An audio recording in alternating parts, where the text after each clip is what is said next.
Bismillahirrahmanirrahim. Assalamualaikum warahmatullahi wabarakatuh. Waalaikumsalam Waalaikumsalam warahmatullahi warahmatullahi wabarakatuh. wabarakatuh. Ya, Social Development Talks kembali hadir di hadapan kita. Social Development Talks atau SODE merupakan platform dan ruang belajar bersama bagi kita yang diinisiasi dan dikelola langsung oleh Prodi S2 Pembangunan Sosial dan Kesejahteraan Fakultas Ilmu Sosial dan Ilmu Politik UGM yang tidak hanya terbatas kepada sivitas akademika UGM, khususnya PSDK, namun juga kepada seluruh pihak yang tertarik mendiskusikan topik dan isu seputar pembangunan sosial, khususnya dalam konteks Indonesia. Nah, pada hari ini kita juga bertepatan dengan tahun ajaran baru, khususnya bagi mahasiswi baru, baik S1 maupun S2. Semoga teman-teman semua dapat memulai tahun ajaran ini dengan semangat, gitu. Dan kepada hadirin yang berbahagia dan yang mengikuti webinar atau diskusi kita kali ini, semoga kita semua selalu dalam keadaan sehat, bahagia dalam mengisi hari-hari baru sembari beradaptasi dengan kondisi darurat ini. Saya rasa semua merasakan hal yang sama. Tidak ada satu orang pun, satu wilayah pun, satu negara pun yang imun dari wabah ini. Kondisi ini juga bukan pertama kali sebenarnya. Dalam sejarah, cerita tentang ini juga pernah terjadi dan terbukti semua akan normal kembali. Artinya ketangguhan kita dalam mengisi hari-hari ini akan sangat menentukan seberapa kuat kita sebagai individu melawan rasa kesulitan, rasa kebingungan di tengah serangkaian adaptasi yang kita lakukan. Sodet pada seri ke-7 ini akan mengangkat satu pembicaraan yang tidak jauh dari kita, justru tentang kita, tentang kebutuhan untuk terus-menerus mengeksplorasi diri tanpa limitasi. Kali ini kita akan berbincang tentang bagaimana kita sebagai subjek dapat merawat rasa bahagia kita, pun juga tentang bagaimana kita seharusnya tidak menjadikan COVID-19 sebagai limit dalam mengelola diri kita. Karena gelisah adalah hal yang biasa dan rasa takut saya pikir adalah niscaya. Maka semua akan bergantung dari bagaimana cara kita mengisi dan merangkai pengalaman-pengalaman baru di era yang juga baru bagi kita semua. Untuk menjawab dan mendiskusikannya, pada pagi hari ini kita akan mengajak para peserta untuk berbincang tentang eksplorasi diri di masa pandemi. Bersama dua orang pembicara yang luar biasa. Keduanya adalah bagian dari keluarga PSDK Visipol UGM. Pembicara pertama adalah Mbak Milda Longeta Pinem, dosen pengajar di PSDK, mantan pembimbing skripsi saya dan akan terus menjadi guru saya. Dan pembicara kedua kita adalah rekan saya seumuran, Raisa Almira, alumni Pembangunan Sosial dan Kesejahteraan. Ya. Nah, dengan sederet prestasi dan pengalaman yang luar biasa dari dua pembicara kita kali ini, saya pikir dan saya optimis kita akan memperoleh banyak hal baru dari forum ini. Dan yang paling spesial dari Sodet edisi ke-7 kali ini adalah akan ada giveaway buku karya pembicara untuk diskusan terpilih pada akhir webinar atau diskusi kita kali ini. Sebelum kita memulai, saya sedikit informasi untuk semua partisipan, tolong semua yang saat ini menghidupkan mikrofonnya sebaiknya dinonaktifkan karena takutnya nanti akan mengganggu jalannya webinar, termasuk juga kan ada proses record juga. Dan segala bentuk pertanyaan dan tanggapan saya mohon dapat ditulis di kolom chat ya, baik di Webex maupun yang berpartisipasi melalui YouTube ya. Nanti moderator akan membacakan langsung kepada pembicara. Baik, kita berikan kesempatan pertama kepada Mbak Milda Longgeta Pinem untuk menyampaikan gagasannya sekaligus memantik diskusi kita pertama. Silakan Mbak Milda.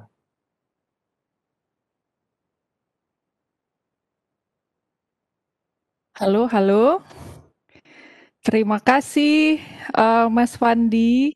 Pengantarnya luar biasa sekali nih. Oke, saya share dulu ya.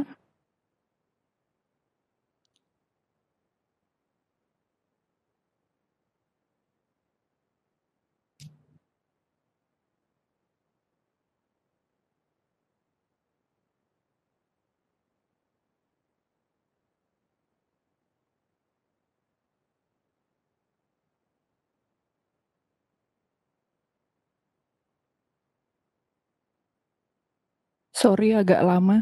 Oke, ini mohon maaf, kelihatan ya Mas Fandi, Pan? Oke, sip. Assalamualaikum, salam sejahtera, shalom, Om Swastiastu, salam kebajikan, namo buddhaya, salam sehat untuk kita semua. Terima kasih saya ucapkan untuk para peserta, teman-teman, terutama teman-teman mahasiswa baru, meskipun saya lihat ada juga beberapa kawan-kawan lama saya di sini yang hadir. Selamat datang di acara Sodet yang ke-7. Sebelumnya saya dan Raisa mengucapkan banyak terima kasih kepada Mbak Susana dan program studi S2 yang sudah memfasilitasi kita, mengundang kita menjadi pembicara pada hari ini. Oke, tadi sudah disampaikan oleh Mas Fandi. Saya asiknya manggil Fandi aja deh. Fandi, bahwa hari ini kita agak berbeda gitu ya, agak berbeda dengan diskusi-diskusi Sodet yang sebelumnya. Yang sebelumnya mungkin ya sangat serius, intelektual banget gitu ya. Oke. Nah, tapi hari ini terutama karena memang situasi kita yang kurang tidak mudah untuk kita ya menghadapi situasi pandemi yang sekarang, kemudian ditambah lagi ini kedatangan teman-teman mahasiswa baru, maka kami merasa kita perlu menampilkan atau membicarakan sesuatu yang dekat dengan keseharian kita gitu.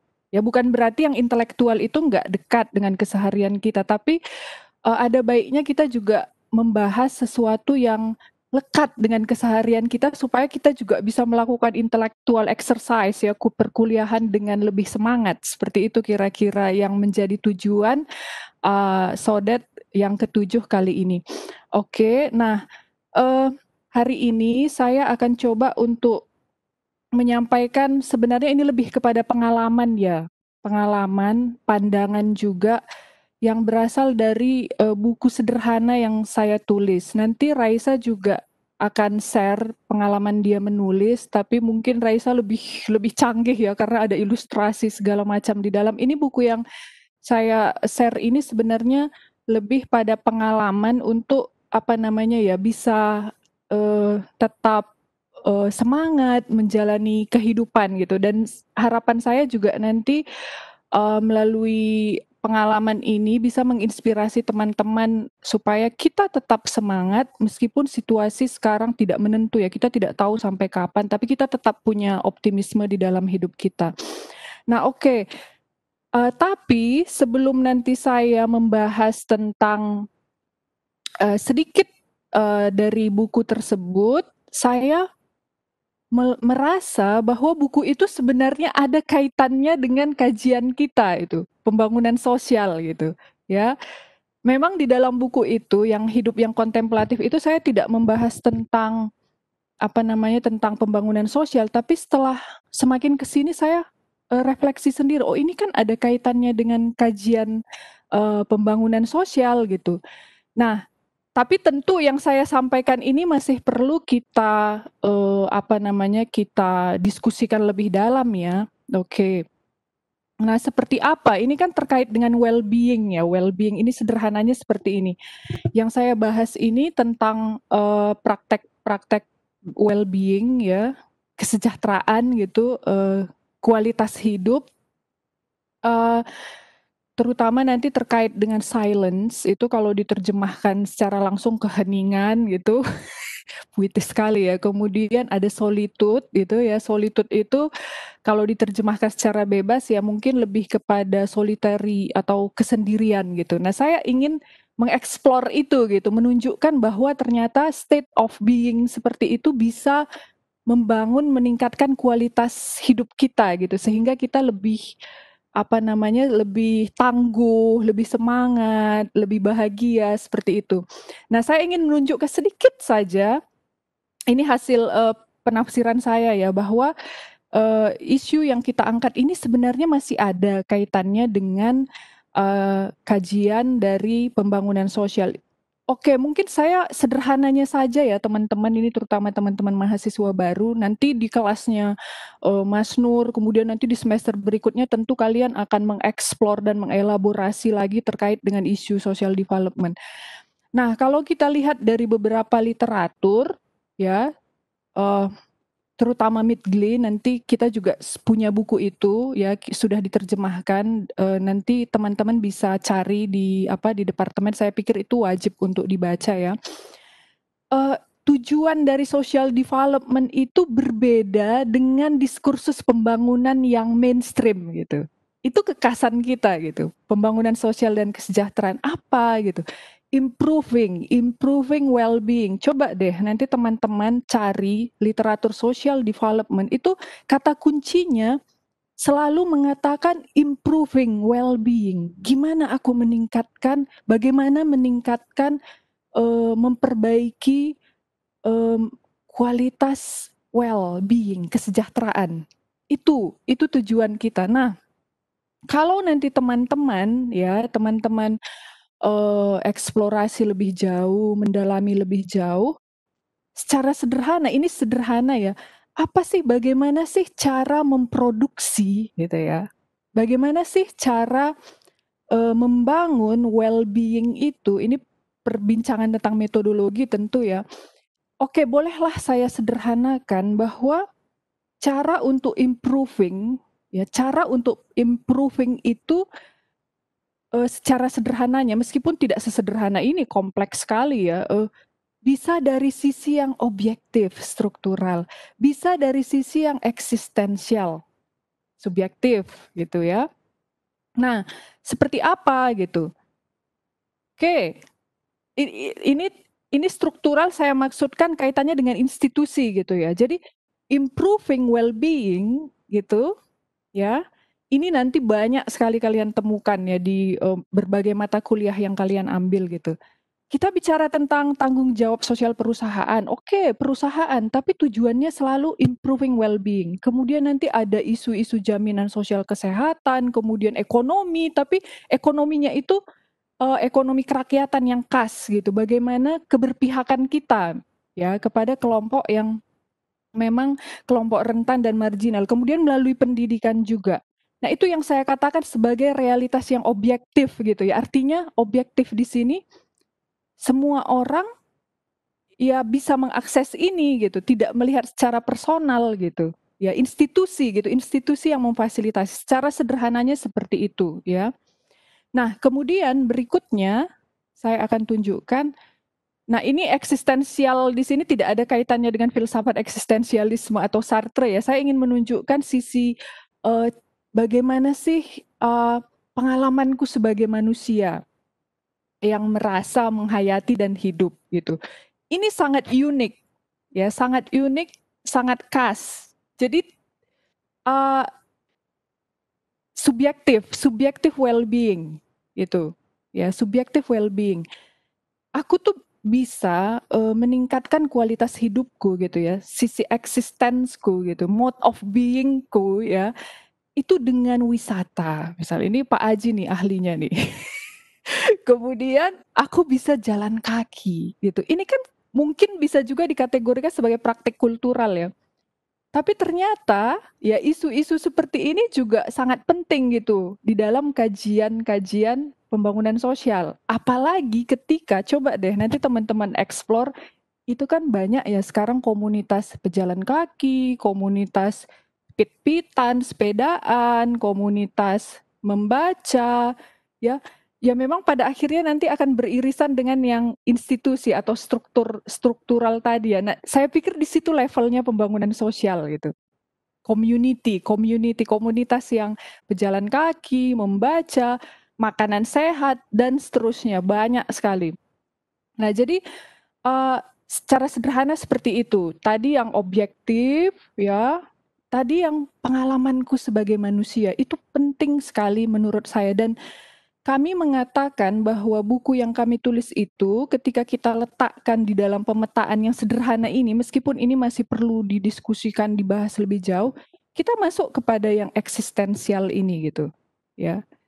Nah, itu kira-kira secara sederhana saja. Nah, ini ada sedikit apa namanya, literatur yang membahas bagaimana keterkaitan jalan kaki dengan social development, khususnya social policy, bagaimana negara, ini nanti bahasan lebih lanjut ya, bagaimana negara itu didorong untuk memfasilitasi well-being, apa namanya, masyarakatnya menyediakan fasilitas untuk pejalan kaki misalnya seperti itu.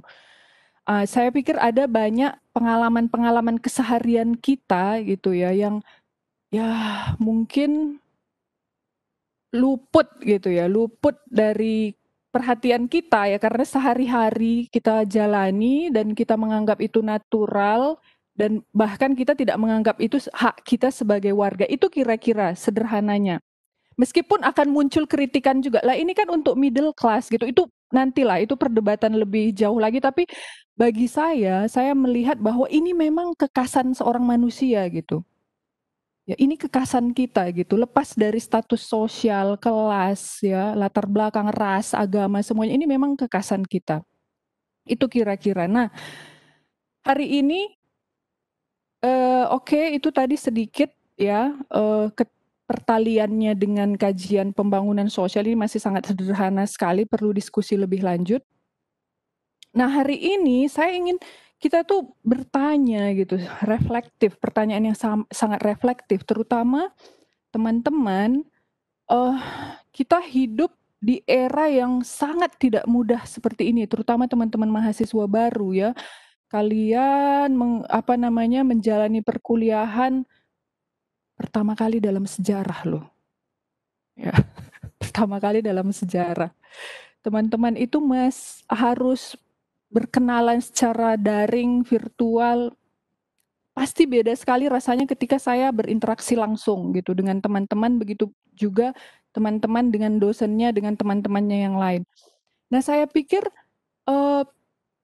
di tengah situasi seperti itu kita perlu tidak menolak gitu. Menurut saya ya, tidak menolak itu, ya sudah saya terima, tapi bukan berarti pasif gitu ya, pasif tidak melakukan perubahan, tidak. Tapi ada pada situasi tertentu memang, ya sudah, saya akan terima memang situasinya seperti ini, saya harus belajar, secara online, saya belum kenalan dengan teman-teman saya belum bisa mengeksplor indahnya kampus Gadjah Mada gitu. Tapi ya sudah, saya terima, gitu. Nah, justru kita coba hari ini, kami coba beri sedikit saja gitu, mungkin semacam apa ya, semacam inspirasi gitu kepada teman-teman supaya tidak merasa, patah semangat ya, terus maju gitu. Itu yang menjadi pertanyaan, apa, bagaimana gitu. Nah, karena itu saya menawarkan, nah ini asik, nanti saya akan beri beberapa, ini nih, beberapa tontonan untuk kalian, tapi nanti di rumah masing-masing ya, yang sekiranya bisa menginspirasi kalian betapa berharganya, silence. Ini saya pikir sebuah laboratorium yang luar biasa untuk mengeksplor, menemukan sisi well-being untuk diriku gitu. Kenapa saya mengatakan ini sangat-sangat penting?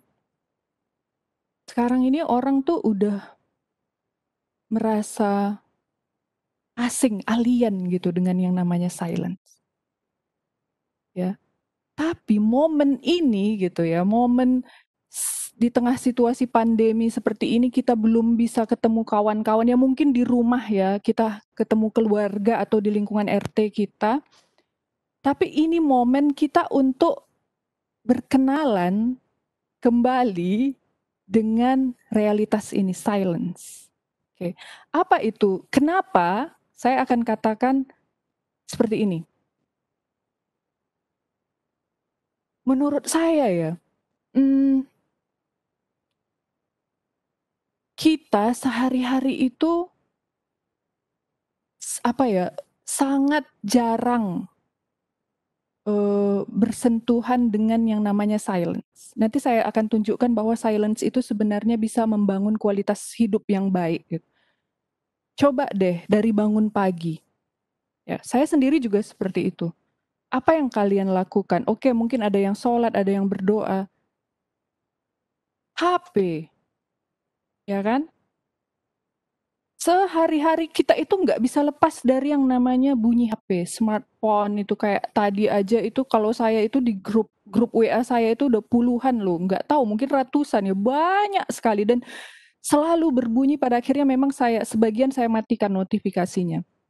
Tapi itu saya ingin menunjukkan bahwa sebenarnya dunia kita ini sangat bising gitu. Sehari-hari kita selalu lekat dengan bunyi-bunyian sehingga ini berat sekali gitu, berat sekali, penuh sekali. Diri kita itu sangat penuh, dipenuhi dalam artian negatif dengan bunyi-bunyian yang kita nggak bisa lepas dari sana gitu, ya. Mungkin ketika kalian sendiri kalian lebih prefer menyalakan musik, bagus sih, tapi coba deh nanti kita lihat ya, bahwa sebenarnya keheningan itu jauh lebih bagus gitu. Nah kemudian tidak hanya itu, bunyi yang audible ya, bunyi-bunyian seperti itu ya. Aliran informasi juga luar biasa. Kemarin saya tanya di kelas, hampir semua punya media sosial. Tidak hanya media sosial, grup WA, kemudian berita-berita di TV, apalagi sekarang nih, setiap hari pasti kita akan melihat berita di TV. Gimana nih COVID di Indonesia? Setiap hari aliran informasi itu tidak pernah jeda dan selalu membombardir kehidupan kita, ya. Dan kita merasa itu sesuatu yang normal. Oke. Bahkan saya katakan, coba deh nanti uji diri sendiri. Pikiran kita pun tak pernah hening loh, guys. Duduk aja sekitar 30 detik. Saya yakin tidak ada yang mampu mengheningkan ini. Tidak ada. Termasuk saya. Susah, itu butuh latihan. Kenapa? Ya nggak tahu ya, mungkin dari kita lahir itu kita sudah didorong, kita sudah menginternalisasi tuntutan-tuntutan sosial gitu, ya. Kita memikirkan masa lalu kan, khawatir dengan masa lalu, kita memikirkan masa depan, aduh gimana ya besok bisa nggak aku wisuda? Langsung digerah Sabah Pramana gitu. Atau gimana ya, kapan ya aku bisa duduk di kelas ketemu teman-temanku. Sekarang mungkin itu pikiran kita mungkin gitu, atau mungkin ada pikiran macam-macam yang lain. Katanya kita nggak pernah hidup di hari ini, detik ini, jam ini, waktu ini gitu. Karena duduk aja pun pikiran kita bising gitu. Ya. Nah, itu fakta. Itu fakta. Nah, fakta yang lainnya ini menarik sekali ya. Saya coba acak aja nih, nanti teman-teman bisa eksplorasi sendiri bahwa sebenarnya dunia kita ini begitu bising gitu. Ini ada seorang, coba nanti kalian tonton ini film ini keren sekali ya, nanti di weekend coba tonton ini dokumenter. Patrick San, dia melakukan investigasi dan identifikasi selama 2 tahun ya, untuk kepentingan filmnya, total banget ya, di beberapa negara untuk mengukur tingkat kebisingan. Hasilnya Mumbai adalah kota terbising di dunia. Beberapa kota bising yang lain itu ada di Pakistan, New York, Shanghai. Pada akhirnya saya membangun asumsi sendiri. Tapi ini perlu penelitian lebih lanjut ya. Beberapa hari yang lalu saya baca di satu artikel jurnal perempuan kalau nggak salah ya. Atau di mana ya. Tingkat kekerasan seksual paling tinggi sekarang ya di dunia itu di India. Nah ini sebenarnya mau menunjukkan jangan-jangan kebisingan, kesibukan seperti ini itu ada korelasinya dengan kriminalitas tentu. Mungkin gitu ya. Tidak ada well-being di sana, tidak ada kesejahteraan kualitas hidup yang baik. Nah itu kira-kira sedikit fakta-fakta bahwa sebenarnya kita ini hidup di dunia yang super bising gitu. Bahkan ketika kita sendiri di kamar pun, suara-suara itu tidak pernah berhenti. Bahkan di dalam diri kita sendiri, pikiran kita itu kerjaannya menganalisis di sekolah ya, di sekolah kita kan selalu diminta analisis lah. Analisis itu kan butuh berpikir gitu. Tidak pernah diminta untuk hening yang kontemplatif gitu. Tidak pernah di sekolah itu tidak pernah diminta yuk pasif dulu, tenang dulu, enggak. Kita diminta untuk selalu sibuk gitu. Nah, itu kira-kira. Nah, tapi bukan berarti tidak ada orang yang sadar dengan situasi seperti ini, situasi keseharian seperti ini. Saya akan tunjukkan, saya nanti lebih banyak gambar-gambar ya teman-teman ya, supaya kita lebih bisa memahami gitu. Saya akan tunjukkan ada beberapa tokoh ya, meskipun kita tidak tidak akan seperti mereka ya, tapi setidaknya ini bisa menjadi inspirasi untuk kehidupan kita. Ada beberapa tokoh dia mencoba untuk mengcounter gitu. Dia ingin mencoba untuk menunjukkan betapa pentingnya sisi silence, keheningan di dalam kehidupan manusia. Ini John Cage. Coba lihat di YouTube.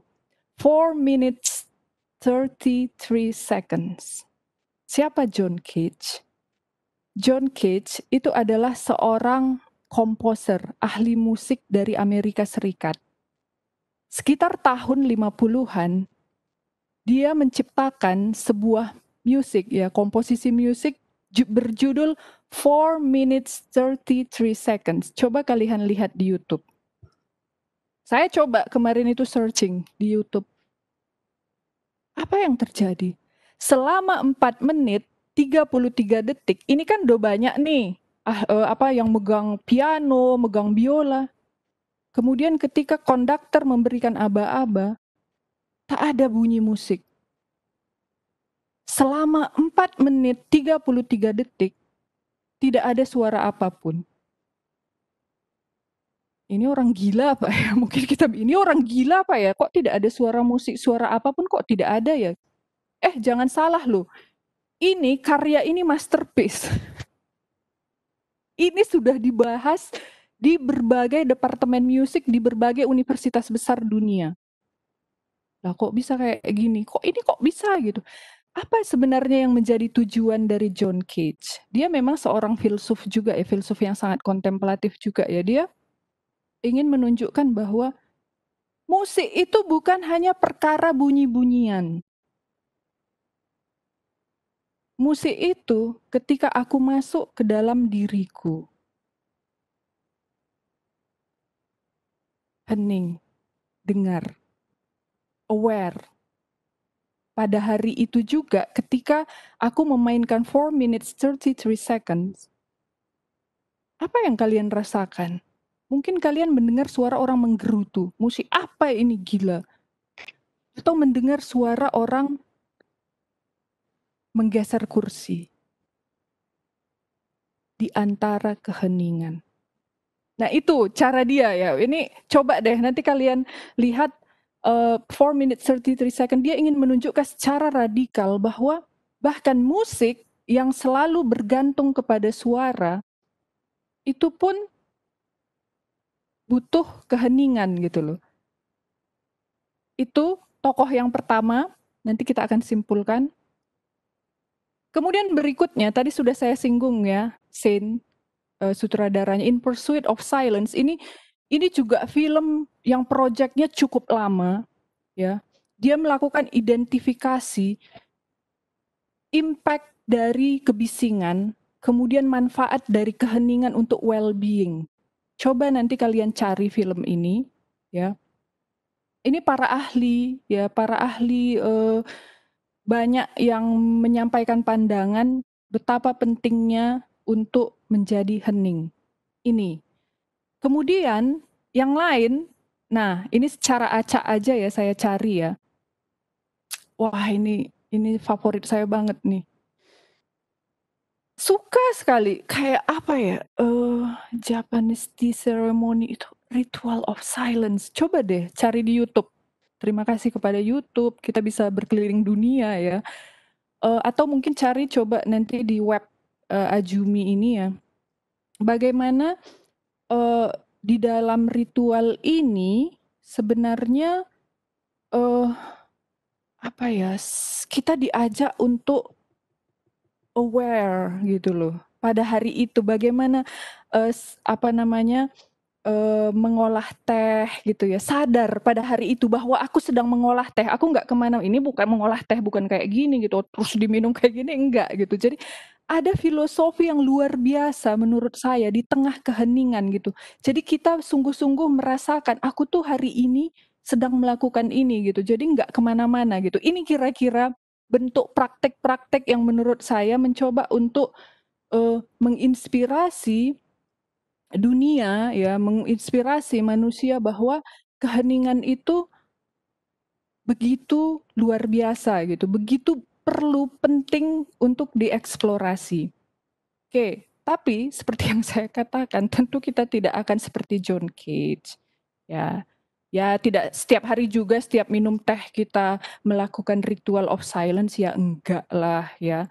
Tapi dari sini saya pikir kita bisa menarik kesimpulan Eee, bahwa apa itu keheningan? Coba nanti di bagian ending saya berikan sedikit yang teknis praktis gitu ya. Ini keheningan itu apa?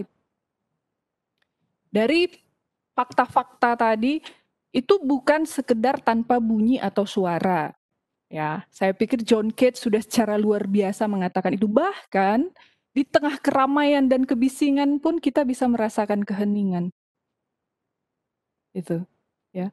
Dan ketika bertanya, keheningan itu apa sih? Wah, kalau di kampus kan, jelaskan konsep ini dengan memberikan contoh-contoh.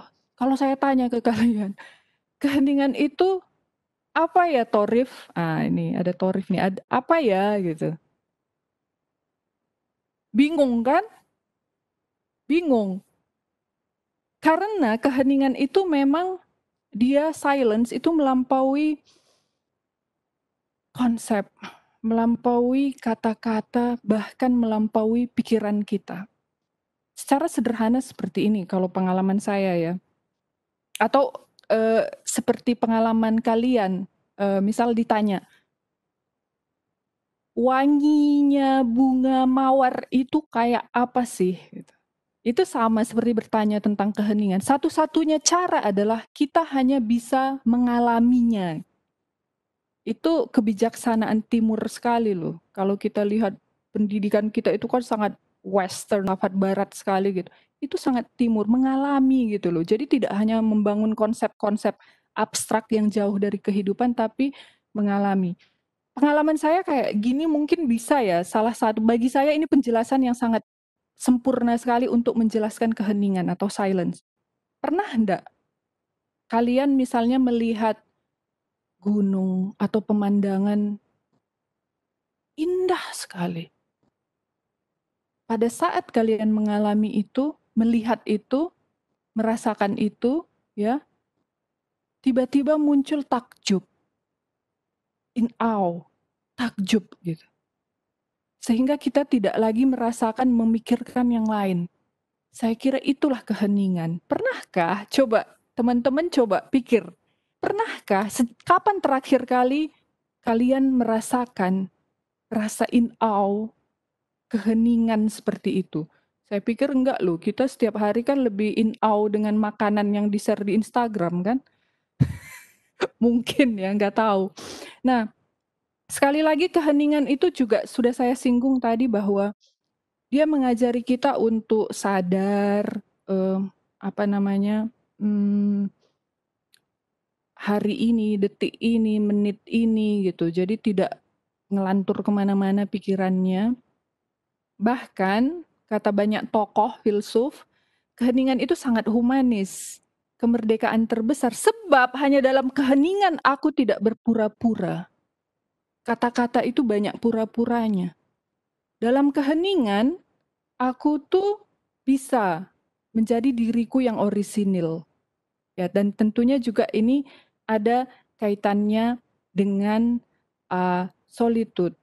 Itu saya kira terkait dengan yang namanya silence. Nah, tentu saja mungkin kalian sebagai mahasiswa Sipol ya, PSDK, kalau kata Paulo Freire, Mbak, wah, kita harus bersuara di hadapan penindas. Ya betul memang sih, tapi kalau terlalu banyak bacot, ngomong kan tidak bagus juga gitu. Saya pikir perlu balance lah. Itu juga bukan berarti kita melakukan yang satu tapi mengabaikan yang lain. Enggak gitu. Tapi saya pikir seperti yang saya katakan tadi, ini momen yang pas untuk kita untuk kembali menggali apa yang sudah dianugerahkan Tuhan atau alam kepada kita.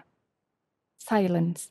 Nah, kemudian berikutnya yang saya harapkan bisa kita explore, solitude. Kalau diterjemahkan mungkin kedengaran kesendirian. Loh kok kayak judul lagu gitu. Solitude ya, kesendirian. Nah, mungkin saya pikir di masyarakat kita yang karakternya komunal ya, apa-apa dilakukan bersama gitu. Orang yang suka menyendiri misalnya, ada label negatif, antisosial tuh anak gitu kan, asosial gitu, negatif gitu, pandangan kita negatif. Tapi tunggu dulu, antisosial itu bukan tidak bisa serta-merta dilabeli pada orang yang suka sendiri gitu ya, enggak. Saya pikir ada penjelasan-penjelasan psikologis yang lebih ahlinya lah yang menjelaskan. Orang yang suka menyendiri tidak bisa dikatakan serta-merta sebagai asosial gitu. Nah, solitude ini juga tadi silence ya, hening gitu. Kita coba untuk mengeksplor sesuatu yang sebenarnya murah, mudah ada dalam keseharian kita. Jadi kita tuh well-being yang nggak perlu secara pada situasi yang situasi kita yang mungkin tidak membutuhkan bantuan ahli ya. Kita tidak perlu misalnya pergi ke luar negeri atau wisata ke sana kemari, enggak gitu. Bahkan ketika kita duduk pun kita bisa merasakan itu gitu, seperti yang saya katakan tadi ya.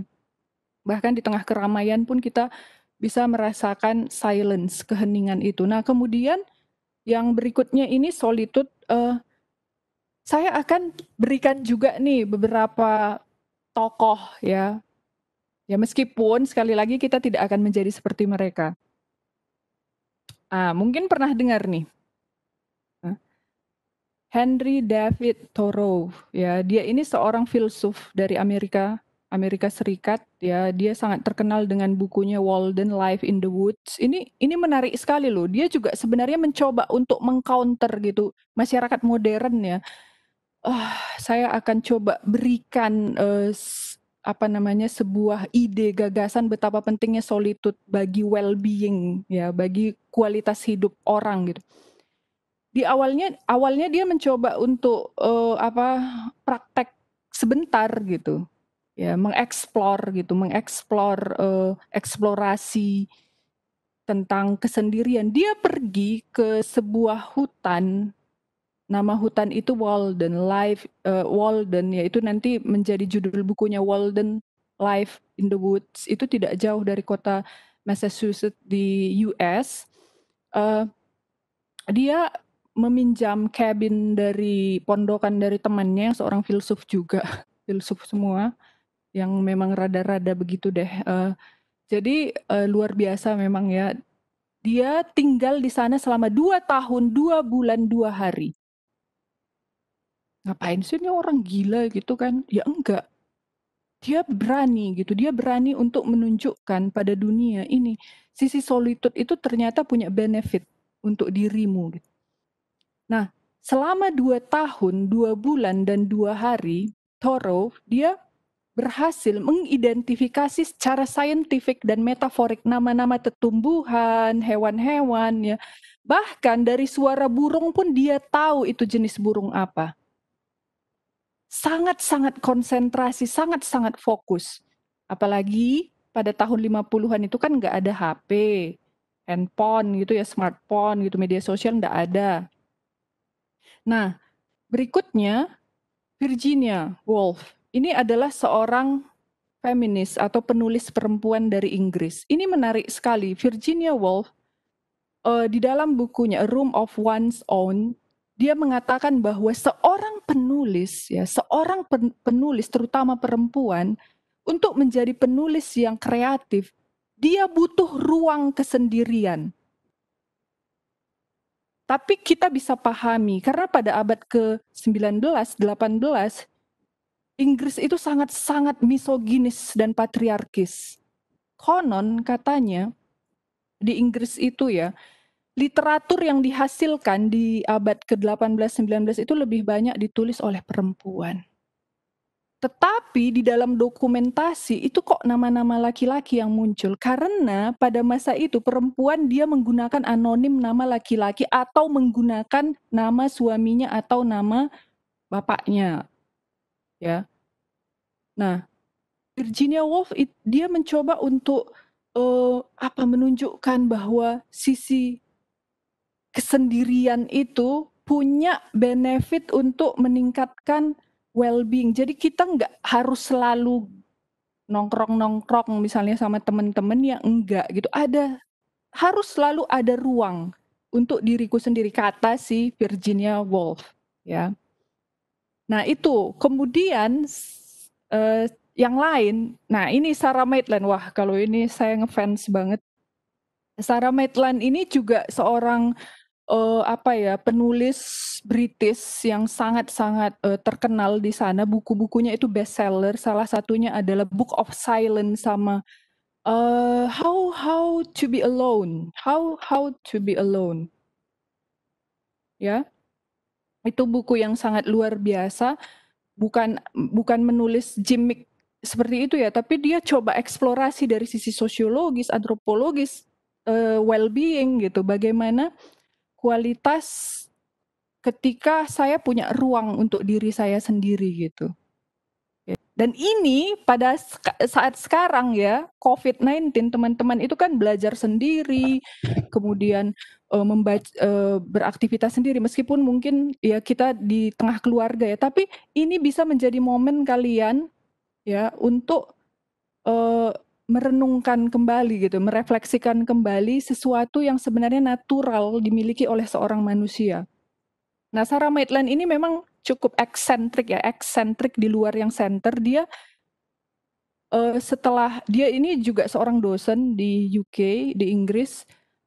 Setelah dia cukup dengan aktivitas-aktivitas sosialnya, dia memutuskan untuk pindah ke Scotland, dari England ke Scotland. Nah, ini pemandangan umum di daerah sana, Scotland ini.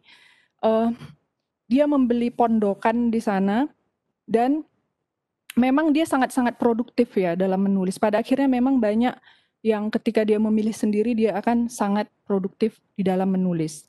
Itu. Nah berikutnya saya berikan contoh yang lain. Ini juga tokoh perdamaian lintas agama ya, Thomas Merton. Dia juga memberikan semacam praktek inspiratif bagaimana kesendirian itu bisa meningkatkan kualitas hidup seseorang. Jadi meskipun kalian sekarang sendiri itu jangan dikutuk gitu. Coba lihat sisi positifnya gitu. Jadi di dalam kesendirian, ini si Thomas Merton sama Dalai Lama, dia meninggal di Thailand dari Amerika ya, dia dari dia seorang tokoh perdamaian dari US, tapi dia meninggal di Thailand pada saat memberikan semacam diskusi lah gitu ya, materi dalam seminar gitu. Nah, Thomas Merton agak mirip dengan Thoreau tadi, dia juga mampu mengidentifikasi dalam kesendirian nama-nama hewan, dia semakin melarut dengan alam gitu. Nah, oke, berikutnya, kalau yang ini teman-teman saya pikir luar biasa sekali ya, Muhammad Hatta. Nah, saya sangat ngefans dengan beliau, ini keren sekali dibandingkan Soekarno, Syahrir, Tan Malaka, inilah tokoh yang paling saya kagumi. Dia sangat sebenarnya Hatta ini sangat kontemplatif. Dalam kesendirianku ini, bahkan di penjara pun aku rela asal bersama buku. Kemarin kita singgung ya, teman-teman, ayo dong mahasiswa baru harus membangun hobi kebiasaan membaca. Nah itu kira-kira, coba kita simpulkan apa sih solitude? ya yang jadi itu bukan semata-mata tentang sembunyi ya atau lari dari dunia ya. Tapi ini masih ada kaitannya dengan yang saya katakan tadi. Keheningan silence itu bahwa dalam situasi itulah aku bisa transparan dengan diriku. Aku nggak perlu berpura-pura. Ya aku hanya ada aku. Ya dengan yang transcendental gitu. Ya. Bahkan seperti tadi ya Thoreau itu dia di dalam bukunya dia lebih mampu menilai, menjelaskan tentang kondisi masyarakatnya pada masa itu. Bahkan dalam solitude ketika aku berdistansi, aku bisa mengenal dan memahami yang lain. Nah itu kira-kira yang bisa saya sampaikan keterkaitan antara silence dan solitude. Oke. Nah kemudian mungkin yang paling penting untuk kita, so what gitu loh, kalau sekarang ya saya dalam situasi pandemi seperti ini, apa yang bisa saya lakukan untuk mempraktekkan kedua mode of being sini, apa yang bisa saya lakukan gitu. Oke. Saya berikan sedikit langsung saja yang praktis ya, terutama untuk teman-teman mahasiswa baru ya. Anggaplah ini sebagai aku tuh generasi khas gitu, angkatan yang khas. Anggaplah ini waktunya bagiku untuk misalnya belajar lebih tenang misalnya ya. Jadi kalau selama ini misalnya aku tuh nyaris tidak ada waktu untuk mengeksplorasi diriku sendiri gitu, mengenali diriku sendiri. Mungkin pada masa sekarang ini aku bisa luangkan setiap hari di jam yang sama, mungkin pagi, sore ya, beraktivitas dan pasif. Pasif itu tidak selalu negatif loh ya. Tidak memegang smartphone, tidak membaca, tidak menonton juga, tidak mendengar musik juga. Mungkin bisa tenang dulu ya. Saya pikir ini sangat penting untuk kesehatan mental kita juga gitu. Duduk, tenang, tenang, duduk gitu. Cukup 2 menit misal. Sanggup nggak? Nggak yakin. Saya nggak yakin, tapi coba deh. Nah kemudian ini penting sekali ya, pernafasan misalnya. Ya, mungkin kita itu kan sangat lekat dengan diri kita, bahkan kita manusia itu ya bisa beraktivitas hidup itu kan karena bernafas ya. Mungkin kita nggak menyadari bahwa kita bernafas gitu. Justru saya pikir teman-teman untuk meningkatkan kualitas hidupnya, kesehatan mentalnya penting juga gitu loh untuk aliran pernafasannya seperti itu. Kemudian mengamati gitu, mengamati ya. Ya, ini perlu latihan saya pikir. Nah, kemudian pergi menjumpai alam, pergi apa namanya, tidak harus ke mall ya. Ya menjumpai alam pun jangan hanya demi mencari konten untuk Instagram atau YouTube ya enggak gitu loh, tapi sungguh-sungguh gitu merasakan alam. Nah, kalau saya sendiri bagi saya itu ke hutan gitu. Bukan hutan rimba ya, nanti ketemu Simba pula. Tapi hutan saya rasakan, saya berdiri di sana itu kayak ada energi yang bisa saya serap gitu. Makanya saya nggak heran ketika banyak aktivis lingkungan yang memang dia total ya benar-benar memperjuangkan eksistensi hutan gitu. Karena memang untuk kesehatan mental kita pergi dikelilingi tumbuhan, pohon-pohonan itu luar biasa loh. Coba deh, itu semacam terapi loh. Kalau di luar, di Inggris khususnya yang saya ketahui itu ada terapi untuk kesehatan mental. Jadi kalau kita mengalami gangguan apa, itu merasa tidak bisa tidur, itu resepnya itu apa? Pergilah ke pantai, pergilah ke hutan. Tapi hutan di sana nggak ada nyamuknya. Ya, kita negeri tropis memang luar biasa dengan serangga-serangga. Oke, kemudian going solo, bukan pergi ke Solo maksudnya. Pergi sendiri gitu. Mungkin kita kan biasa, ayo gabung, pergi bareng gitu. Bisa pergi kemana? Mungkin sendiri ke toko buku gitu. Jadi akrab dengan diri sendiri gitu. Nah, physical distancing, COVID ya, pandemi ini juga mengajari kita untuk sendiri. Jangan lihat negatifnya gitu ya. Memang ada negatifnya juga kan. Tapi saya pikir ini momen kita, oh ternyata sendiri itu juga nggak apa-apa, bisa kok, saya bisa. Bahkan dari situ saya bisa ambil keuntungan, apa namanya, manfaat untuk meningkatkan kualitas hidup saya. Kemudian melakukan aktivitas yang disukai seorang diri loh ya. Coba berkebun misal ya kalau masih ada gitu kan. Ini impian saya juga nih, belum tahu kapan. Melukis, saya suka mewarnai gitu. Mewarnai itu mengajak kita, ini praktek-praktek yang meditatif sebenarnya ya, membuat kita lebih tenang, menerima diri. Kemudian berikutnya yang saya pikir langka ya sekarang, karena kita itu terdorong selalu untuk pamer apapun di media sosial, journaling, menulis catatan harian. Ada satu yang sangat luar biasa menurut saya ketika studi di luar itu, journaling. Dan sampai sekarang teman-teman, saya melakukan praktek itu. Setiap hari satu kalimat. Ya.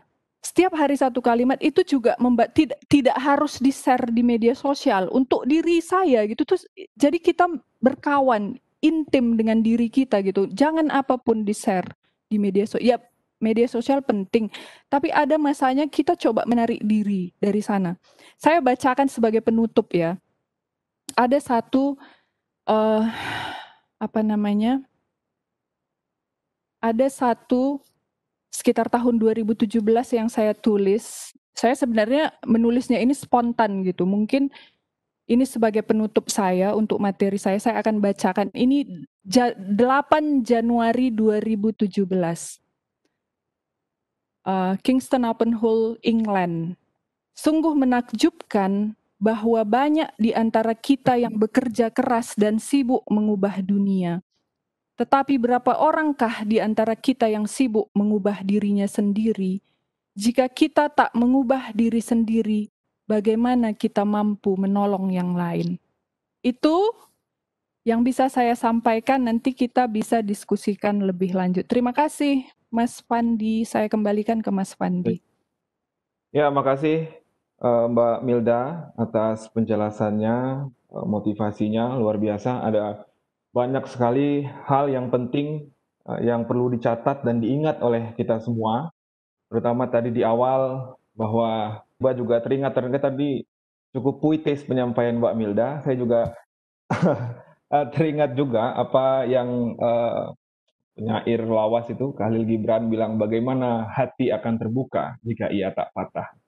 Jadi memang perlu patah semangat itu, memang perlu patah hati itu agar hati itu bisa terbuka. Lalu kemudian juga ada beberapa kata kunci lain seperti keluar dari kebisingan, upaya untuk mencari ketenangan, dan memang betul apa yang Mbak Milda katakan, kalau kita flashback kembali dalam sejarah kita, ada banyak sekali karya-karya monumental dan luar biasa yang dihasilkan dari ketenangan.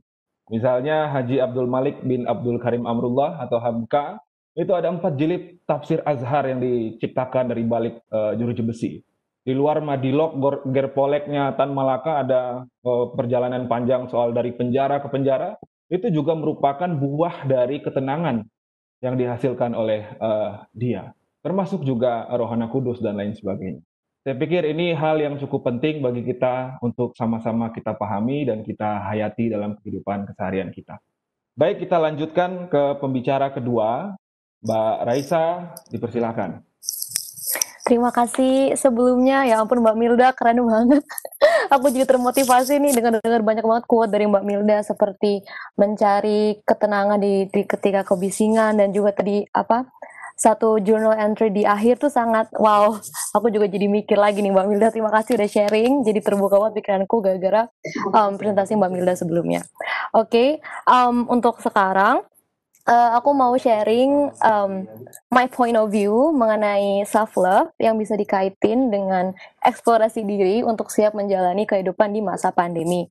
Sebelumnya teman-teman, jadi aku sudah mempublikasikan sebuah buku, judulnya Keep Going. Di buku itu memang isinya berbagai puisi mengenai self-love, tapi aku rasa buku ini bisa banget untuk diterapkan di kehidupan sehari-hari, dan materi hari ini itu merupakan sekitar like 50% of the whole book that you can actually apply in real life. Jadi aku benar-benar berharap, terutama buat teman-teman maba ya, welcome to PSBK, semoga senang di sini.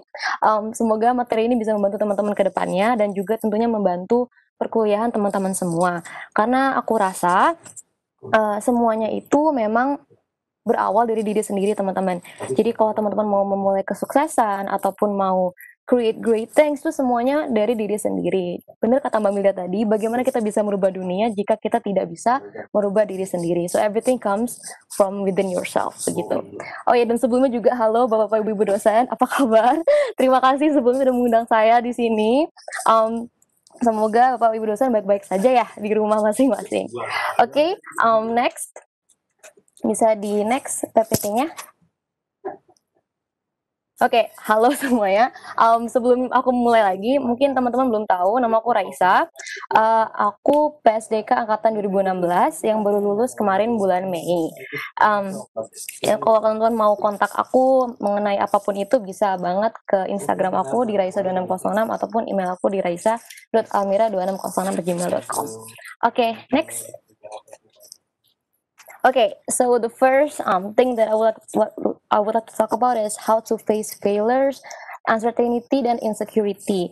Jadi teman-teman, aku rasa di masa pandemi ini banyak banget itu terjadi ya, seperti kegagalan dan juga ketidakstabilan akan apa itu masa depan dan juga tentunya insecurity.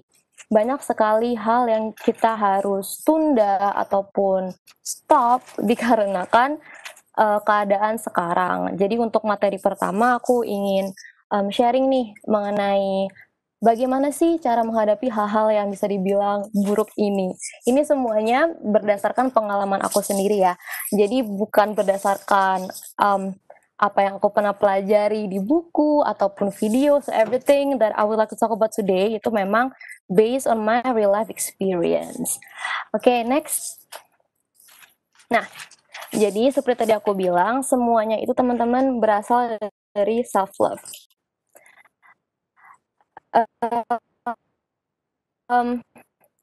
Kita menyemangati orang lain, ataupun mengejar mimpi, ataupun melakukan hal-hal yang kita ingin lakukan. Karena semua itu balik lagi ke diri sendiri. Our mindset, our heart, and everything.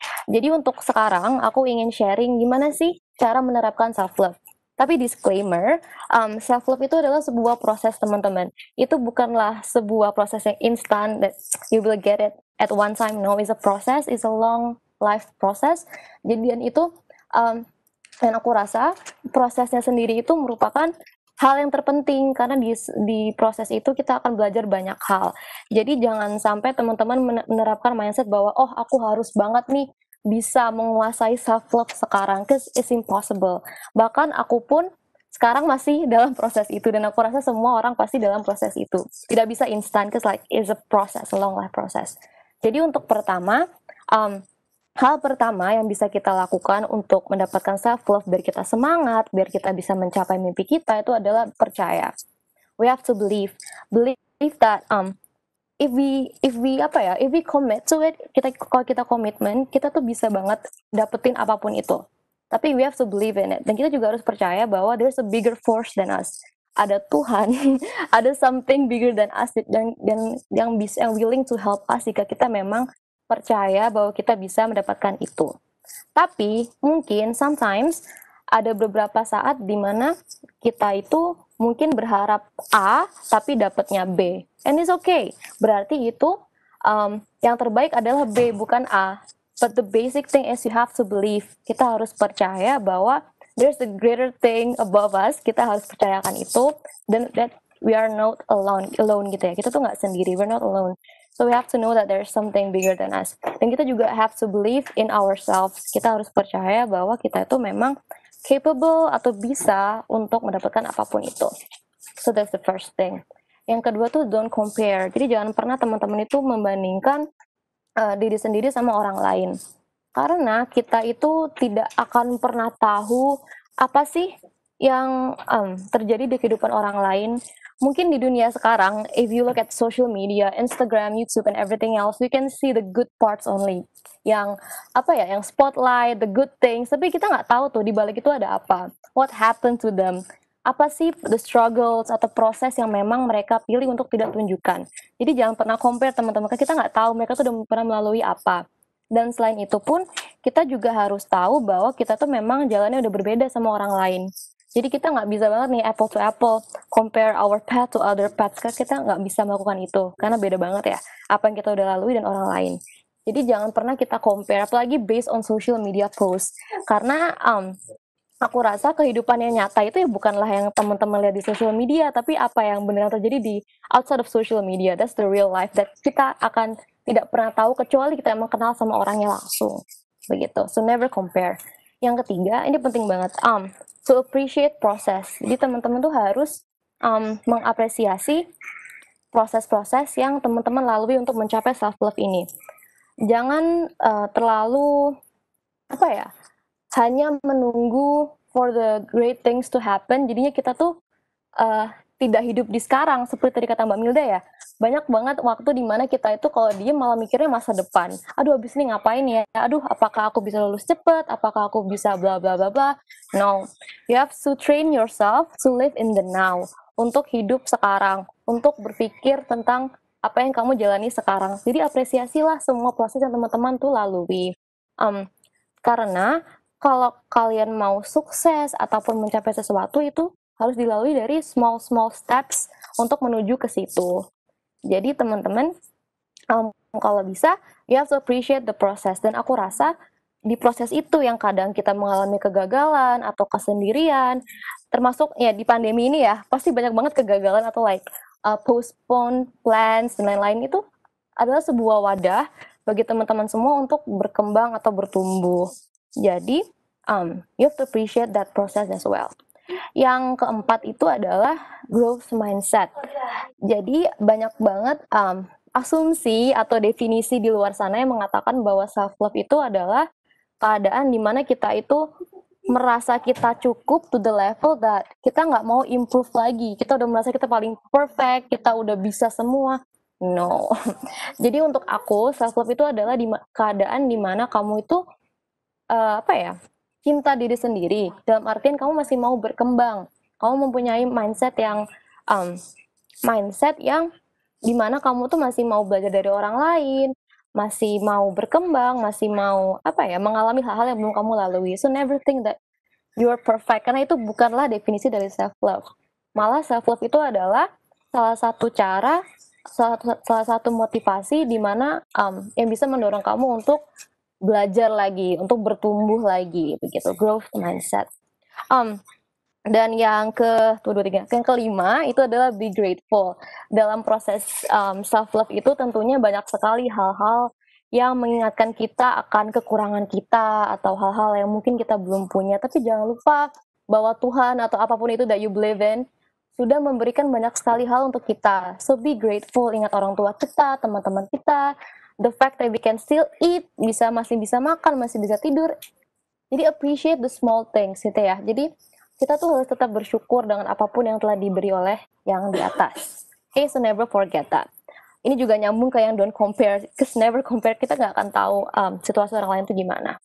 Dan yang terakhir itu adalah forgive yourself. Dalam self love itu juga, dan pandemi ini teman-teman, aku yakin aku sih sangat mengalami banyak kegagalan. Contohnya di reject ratusan company sebelum aku tuh keterima yang sekarang.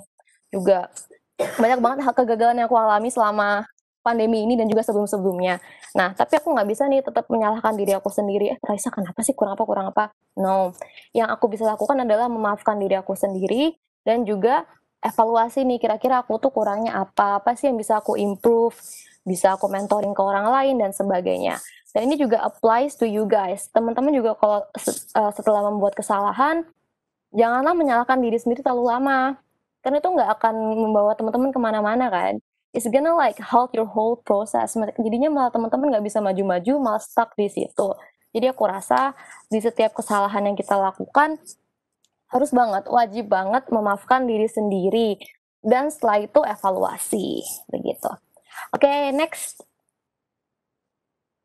Nah, jadi teman-teman, banyak banget nih to-do list yang bisa teman-teman lakukan untuk mencapai hal-hal tersebut tadi di slide sebelumnya. Tapi aku cuman rangkum 5 hal aja ya, teman-teman.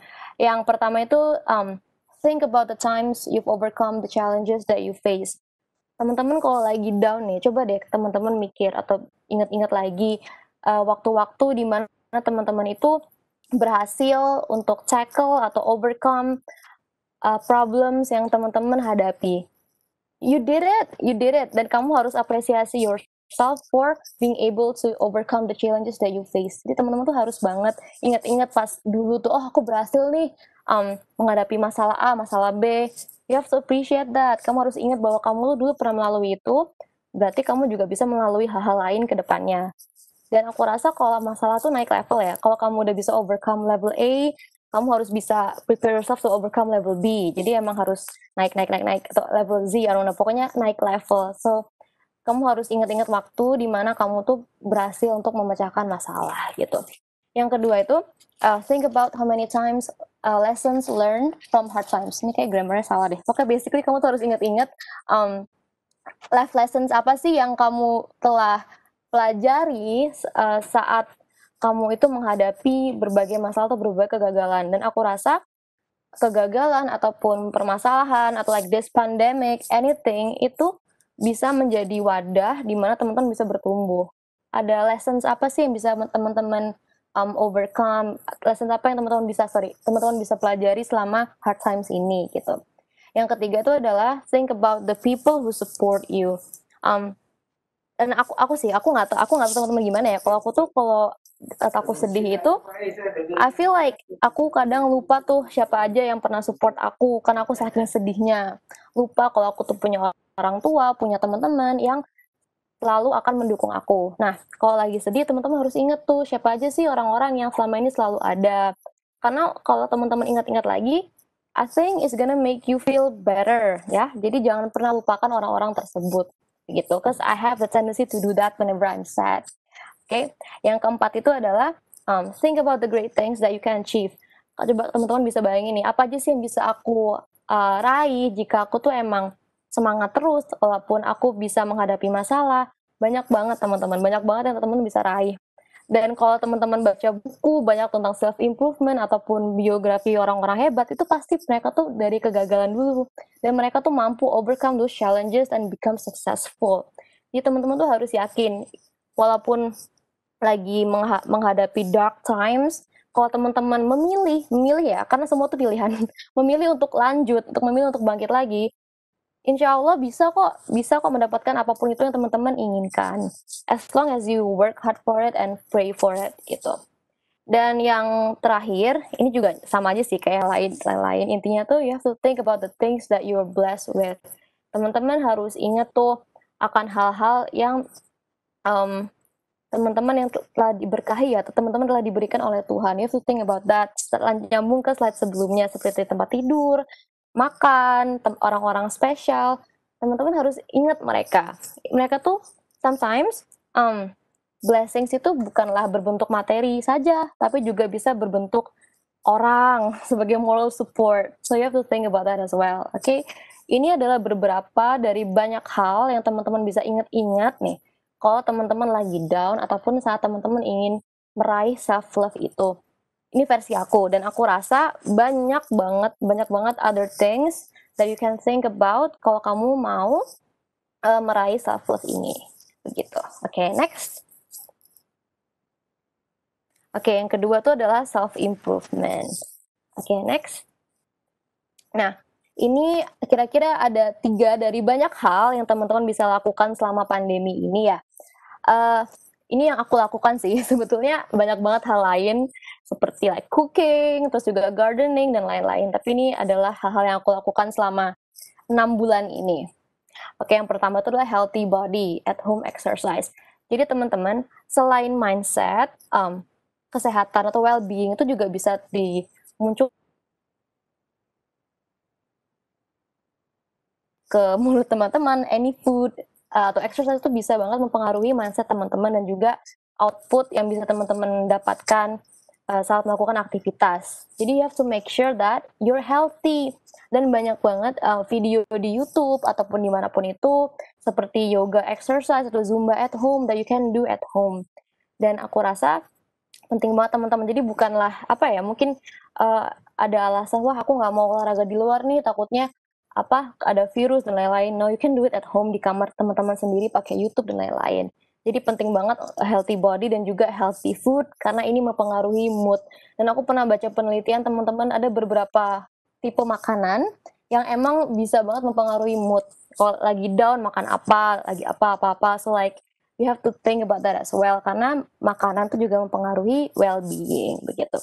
Yang kedua itu trying new things. Aku rasa kalau kita mencoba untuk melakukan hal-hal baru tuh akan lebih semangat ya, akan memiliki gairah lebih untuk like do something else karena it's a new thing, ada new thing to learn dan lain-lain. Jadi kalau bisa selama pandemi ini teman-teman coba tuh melakukan hal-hal yang teman-teman belum pernah lakukan sebelumnya biar teman-teman semangat lagi. Setelah itu baru tuh balik ke kewajiban teman-teman belajar kah ataupun WFH ataupun yang lainnya.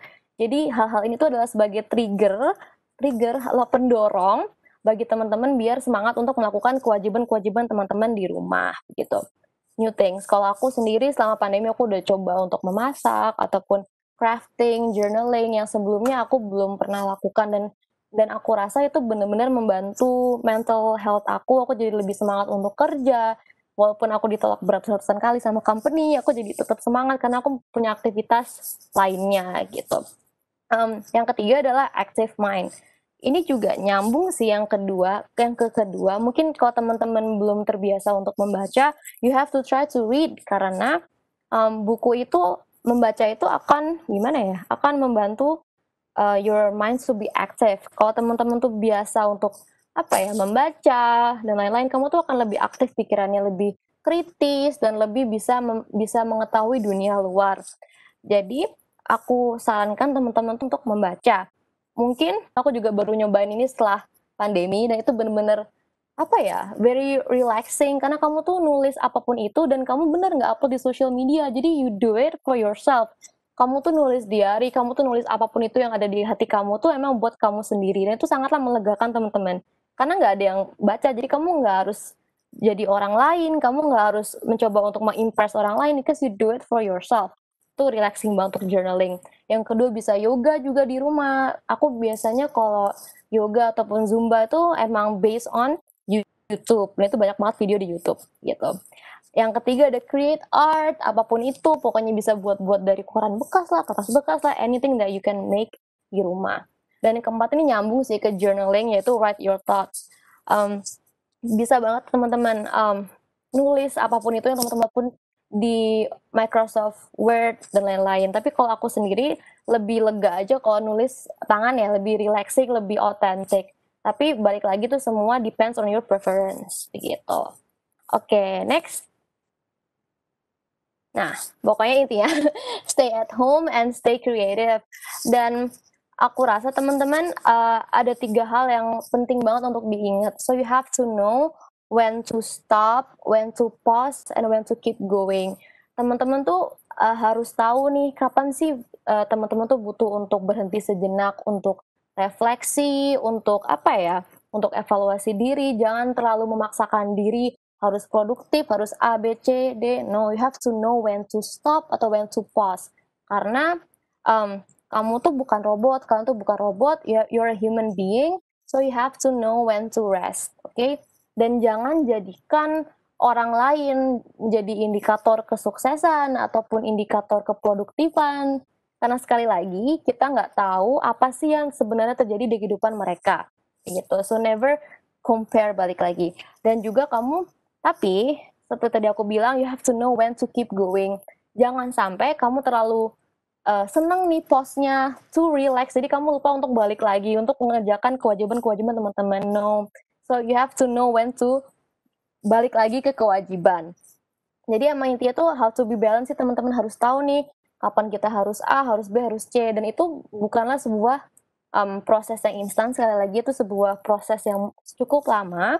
Dan kalau aku sendiri, caranya gimana aku bisa keep track on my work itu dengan menulis di agenda aku, hari ini harus ngapain. Jadi aku masih ada pegangan kewajiban nih yang aku harus lakukan dalam within a day. Tapi setelah itu selesai, aku relax lagi. So you have to know how to balance things, karena itu penting banget dalam kehidupan. Karena kalau kamu overwork, itu kamu nggak bisa menghasilkan karya-karya ataupun pekerjaan yang high quality, ataupun yang yang 100% maksimal deh, karena kamu masih distracted kepalanya, kayak gitu. Oke, next. Next. Ya, next lagi. Ya, jadi ini udah selesai presentasi aku. Ini aku cuman mau mengutip beberapa quote atau puisi dari bukuku Keep Going ini. Yang pertama adalah celebrate your progress, celebrate your success, and celebrate you. Sekali lagi teman-teman, janganlah hanya menselebrasikan hal-hal yang besar saja. Kamu tuh harus menselebrasikan the little things, the fact that you wake up in the morning, the fact that you eat, the fact that kamu tuh memutuskan untuk bekerja, kamu harus appreciate itu. Because everything itu comes in the little form, so you have to appreciate that as well. Dan kamu juga harus celebrate sukses kamu. Tapi di quote ini maksudnya small successes ya, bukan yang big successes. Itu kan emang udah common knowledge kalau kita emang sukanya menselebrasikan hal yang besar saja. Tapi harus juga nih bisa menselebrasikan hal yang kecil.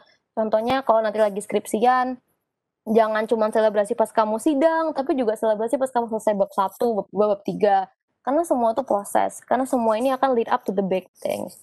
Dan ketiga adalah celebrate you. Kamu harus menselebrasikan diri kamu sendiri.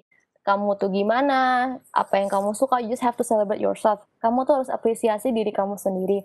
Karena orang yang paling tahu kamu tuh telah melalui apa, telah melalui hardships apa, itu hanyalah kamu. Dan kamu tuh harus bangga akan diri kamu sendiri nih, udah pernah melalui banyak banget hal yang mungkin kamu pilih untuk tidak diceritakan ke orang lain. So you have to celebrate yourself. Yang quote atau puisi kedua dari buku Keep Going yang bisa dibeli di Gramedia itu adalah to compare oneself to another is to be in a perpetual cycle of self-hatred and degradation. Jadi kalau kamu ada tendensi untuk membandingkan diri kamu sendiri dan orang lain, itu hanyalah itu hanyalah circle yang muter-muter aja. Kamu tuh jadinya nggak berkembang, kamu jadinya minder sendiri. Tapi kalau kamu comparing diri kamu dan others, dalam artian kamu pingin menjadikan mereka sebagai inspirasi, is okay, positif kan ya. Tapi kalau malah kamu jadi minder, no, I don't think it's that good, okay? Dan ada satu lagi quote yang aku nggak kutip di sini, itu berbunyi, wait, let me think. Your insecurity is nothing but a battle for within yourself. So basically kamu kalau insecure itu adalah sebuah war atau perang antara kamu dan diri kamu sendiri. Ini masalah mindset aja teman-teman. Insecurity itu nggak ada hubungannya sama orang lain. Karena kalau kamu memutuskan untuk pede, memutuskan untuk merasa bahwa diri kamu tuh udah oke, tapi masih mau berkembang ya, itu ya udah, kamu nggak akan ada battle atau war within yourself. So insecurity itu janganlah kamu jadikan alasan untuk stop atau kamu salahkan orang lain untuk insecurity kamu. No, it's not their fault, it's your own fault. Karena itu adalah semuanya dari mindset kamu. Itu sih PPT aku hari ini. Semoga apa yang aku share hari ini bisa bisa menyemangati teman-teman, terutama teman-teman maba.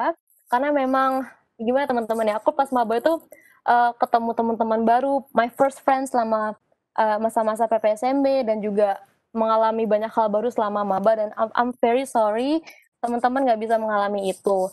Tapi aku rasa dari proses ini, aku yakin teman-teman maba ini bisa berkembang, bisa lebih kuat untuk menghadapi apapun itu yang akan you face in the future. So, thank you once again udah mengundang aku, so that semoga presentasi aku bisa membantu teman-teman semua, teman-teman maba.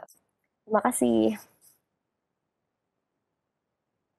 Oke, makasih banyak buat Raisa yang sudah memberikan kita penjelasan praktikal, tapi memang ini yang dibutuhkan untuk semua kita. Nggak hanya mahasiswa Raisa, tapi juga menurut saya juga Bapak Ibu dosen perlu untuk mengilhami apa yang Raisa tadi sampaikan. Meskipun kalau kita simpulkan ada dua kata ya, keep going ya. Itu karena tadi saya menyimpulkan materi Mbak Milda dengan quote, ini juga ada quote nih Raisa, yang hampir mirip dengan keep going-nya Raisa. Ini penggalan puisi dari Taufik Ismail. Ya. Tidak ada lagi pilihan lain, kita harus berjalan terus, karena berhenti atau mundur berarti hancur. Oke, kita masuk ke sesi diskusi. Silahkan bagi teman-teman yang ingin berpartisipasi, saya sudah mencatat beberapa pertanyaan ini. Saya langsung sampaikan ya kepada pembicara. Ada yang pertama dari Mas Aziz ya. Mungkinkah kita bekerja di dalam keheningan atau keheningan itu ditempatkan sebelum kita bertindak dan fase berefleksi kita? Jadi keheningan itu upaya untuk mencapai kekhusyukan katanya, kesyukuran dan sehingga kita tahu apa yang harus kita lakukan. Mohon tanggapannya. Silakan Pak Milda atau Raisa. Nanti bisa direspon Raisa juga ya, Rai. Halo Ya. Ajis. Ajis angkatan 2010 ya, Ajis ya, kalau nggak salah. Kalau Ya, semoga saya tidak betul. salah. Itu Wah, angkatan 2010 yang paling ganteng nih, Pak. betul. Oke, terima kasih Ajis sudah hadir hari ini. Sebenarnya Ajis sudah menjawab sendiri loh. Dia sudah menjawab sendiri pertanyaannya. Tapi ya bagi saya sih kita tidak harus lari ya atau misalnya meluangkan apa namanya pergilah kemana gitu hening meskipun perlu juga gitu ya di waktu-waktu tertentu misalnya liburan gitu. Kalau saya lebih memandang karena memang kita juga ini saya kaitkan dengan panggilan menjadi seorang PSDKers gitu ya. Praksis gitu, sisi praksis bukan praktis, bukan teori, praksis gitu. Ada momen kita untuk praktek gitu, ada momen kita untuk refleksi itu ya praksis ya kalau boleh saya katakan seperti itu dan saya pikir disitulah pentingnya keheningan itu gitu, ruang refleksi kita gitu. Dan berkarya dalam keheningan itu, ya memang ketika kita melakukan refleksi ya butuh hening gitu, itu tadi gitu, seorang PSDKers itu ya, Gamada Sejahtera ini ya, butuh praksis itu gitu, ada tidak hanya teori-teori gitu ya, meskipun teori itu penting sekali, tidak hanya praktek juga, nanti malah jatuh pragmatisme, tapi praksis gitu, kita tengah gitu, ada ruang kita untuk refleksi, yaitu saya pikir keheningan itu juga gitu tuh penting sekali memang di dalam proses belajar. Itu sih yang bisa saya katakan dan tapi memang di situasi pandemi seperti ini, saya pikir di tengah kesibukan teman-teman kuliah di ruang-ruang virtual itu ya, kita justru lebih banyak punya waktu untuk mengeksplorasi lagi gitu. Terutama untuk teman-teman mahasiswa ya yang sekarang lagi kuliah aktif gitu. Di sana saya pikir momen kita gitu, kita ini kalian itu generasi yang sangat istimewa menurut saya gitu, sangat istimewa gitu. Justru momen ini yang bisa dipakai nanti untuk yuk kita eksplorasi ini sebagai sebuah laboratoriumku gitu ya. Kemarin saya sebut bahwa laboratorium seorang ilmuwan sosial itu seluas segala kenyataan gitu. Ya, itu laboratorium kita. Nah, ini bisa menjadi salah satu laboratorium kalian juga untuk melakukan research, eksplorasi diri gitu. Nah, itu kira-kira yang bisa saya sampaikan, Jis. Semoga pas ya. Dan saya pikir tadi Ajis juga sudah menjawab sendiri gitu pertanyaannya. Karena orang yang bertanya itu pasti sudah tahu jawabannya. Oke. Oke, silakan Raisa, nambahkan. Dari saya nggak ada sih Mbak Milda, saya setuju dengan apa kata Mbak Milda. Memang bener banget kalau apa ya, di kesepian itu kita bisa banget untuk lebih apa ya, ada waktu di mana kita tuh bisa refleksi, bisa lebih evaluasi. Dan aku rasa selama ini kalau aku melakukan sesuatu ataupun berkarya ya, tuh memang nggak pernah di dalam situasi yang ramai atau gimana gimana, tapi memang butuh keheningan itu.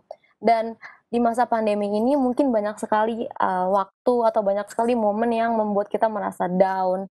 Tapi kalau kita merubah mindset kita, wah bisa nih ini jadi momen atau waktu di mana kita tuh bisa explore more seperti kata Mbak Milda. Karena kita memiliki more time, more alone time to actually create something. Jadi semuanya itu balik ke mindset kita. Kalau masalah bisa atau enggak, ya balik lagi ke diri sendiri sih. Tapi kalau dari aku sendiri bisa banget gitu. Dari aku gitu saja. Terima kasih. Oke, terima kasih. Kita ke pertanyaan selanjutnya dari Suci Triyaningrum. Bagaimana cara kita menyikapi ketika kita setelah sekian lama menepi di masa-masa pandemi, berdiam diri, membaca buku, dengerin musik, masak, tapi ada kalanya kita bosan dan stres terhadap rutinitas itu. Dan apalagi jika ada tuntutan-tuntutan sosial untuk terus bergerak. Bagaimana cara kita menyikapi hal itu? Silakan, mungkin dari Raisa. Oke, dari saya dulu ya. Jadi tentang susun rutinitas. Jadi Suci, sebelumnya aku tuh memang setiap hari itu ada to do list, setiap hari tuh harus ngapain aja, biar kepegang semuanya tuh. Tapi lama-kelamaan aku tuh juga merasa bosen, kok gini-gini aja sih hidup aku, kok sesuai banget sama to do list. So what I did, aku tuh mulai untuk keluar dari rutinitas itu, aku coba melakukan hal-hal yang memang berbeda dengan hari kemarin. Jadi ada apa ya, ada perbedaan nih antara hari A sama hari B. Small perbedaan, mungkin hari ini aku mau masak ini, besok aku nggak gituin lagi, atau hari Rabu aku mau ngapain, Kamis nggak gitu. So basically ada perbedaan setiap hari yang membuat hari itu exciting, gitu sih. Jadi emang harus keluar dari rutinitas yang selama ini kamu lakukan, carilah hal baru, nggak usah hal besar, hal kecil aja yang bisa membuat semangat lagi. Dan, mmm, dan aku juga Suci nggak apa ya, aku juga sering banget merasa bosen nih dan merasa sendiri dalam artian kok ngelakuin apa-apa tuh di rumah aja, sendiri aja dan ketemu orang-orang rumah aja. Jadi yang aku lakukan adalah aku juga reach out to my friends via online, video call sama teman-teman, chatting, dan itu pun memberikan aku energi ya, soalnya kan udah lama nggak bertemu dan aku rasa itu membantu banget sih teman-teman untuk gimana ya, untuk reach out to your friends secara online, itu akan memberikan energi baru gitu. Jadi nggak hanya melakukan apa-apa sendiri. Dan, ada tuntutan sosial untuk bergerak bagaimana menyikapi itu.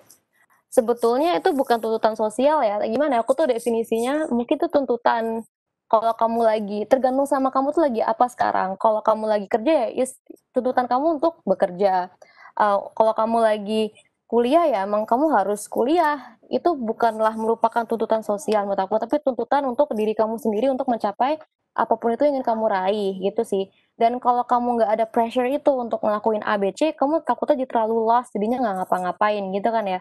Dan kalau memang ada tuntutan sosial untuk jadi produktif, apa, ya try to ignore that. Yang penting itu kamu melakukan kewajiban kamu tuh apa sekarang, gitu sih. Jadi jangan terlalu lihat dunia luar mereka ngapain aja, kan kita nggak tahu sekali lagi apa yang mereka lalui di balik itu. Dan apa ya, iya itu sih menyikapinya itu adalah mungkin bersikap bodoh amat dengan apa yang orang lain lakukan, lebih fokus ke melakukan apa sih kewajiban kamu tuh sekarang. Dan aku rasa setiap orang walaupun mungkin lagi unemployed, lagi nggak ada pekerjaan, pasti ada kewajibannya masing-masing. Contohnya membantu ibu di rumah dan lain-lain. So focus on that. Jangan hiraukan orang lain. Hiraukan orang lain, cause like they don't matter gitu. Dari aku itu Mbak Milda. Mungkin Mbak Milda bisa menambahkan. Terima kasih. Suci, saya bukan Mario Teguh. Oke, enggak apa-apa. Tapi apa yang Suci sampaikan itu dialami oleh semua orang loh, Ci. Halo, halo, Suci. Itu dialami oleh semua orang loh. Saya jadi ingat tokoh dalam mitologi Yunani itu. Mungkin kalian pernah dengar Sisyphus.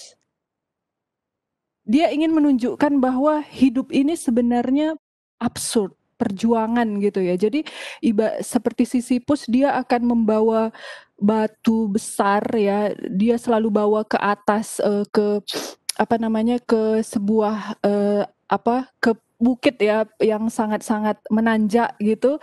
Kemudian dia dihukum kalau tidak salah ya. Kemudian dia bawa batu itu ke atas, sampai di top jatuh lagi.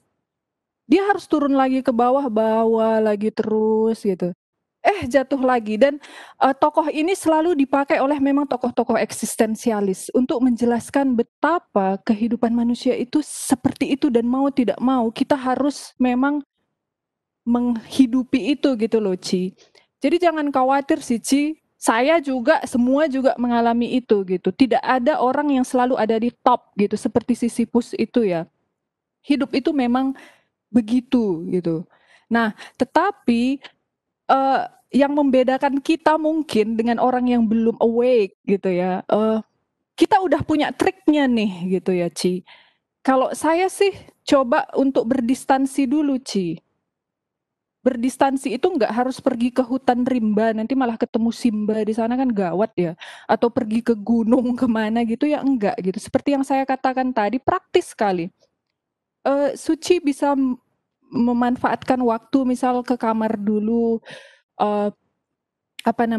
untuk reorientasi diri dengan istilah apa mungkin bermeditasi mungkin ya, melihat menenangkan diri dulu, kemudian ayo kita seperti Sisyphus lagi. Memang itu hidup di dunia itu memang kayak gitu, Ci.